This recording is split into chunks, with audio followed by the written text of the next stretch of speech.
Stella marina di oggi è Giacomo Agostini, l'uomo che in Italia ha vinto di più nel campo dello sport. Beh sì, effettivamente 15 titoli mondiali, 18 italiani, insomma, non è che li abbiano vinti in molti. I 15 titoli mondiali, anche perché io correvo in due categorie, facevo la 350 e la 500, quindi ci sono stati degli anni che addirittura ne vincevo due. Era un grosso sacrificio perché naturalmente in una giornata fare due gran premi non era facile. Infatti c'erano delle volte o delle gare che quando terminavo i due gran premi mi usciva il sangue dalle mani, per dire lo sforzo che si faceva.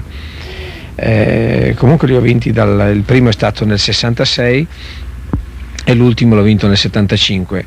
Ne ho vinti 13 con la mia Via Augusta e 2 li ho vinti quando sono passato alla Yamaha, e direi che sono stato il primo uomo europeo a dare ai giapponesi il titolo della classe 500. Questo è così una punta di orgoglio, perché essere l'unico che ha dato al Giappone il primo titolo della 500, insomma, mi fa molto piacere.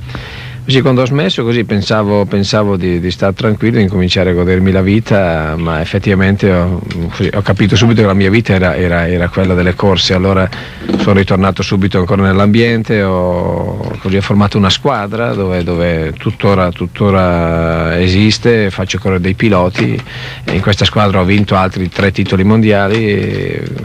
Senti, tu adesso hai 2 figli, anche loro già motorizzati, la famiglia più motorizzata di Portorotondo, la tua. Beh, come possono non essere motorizzati? Come dicevo prima, è ancora il mio mondo, i miei piccolini vengono con me in moto, gli comprerò la moto. Certo, da padre non vorrei che un giorno corressero in moto, perché mi rendo conto che è uno sport pericoloso. Però forse è più pericoloso andare per le strade che in un autodromo.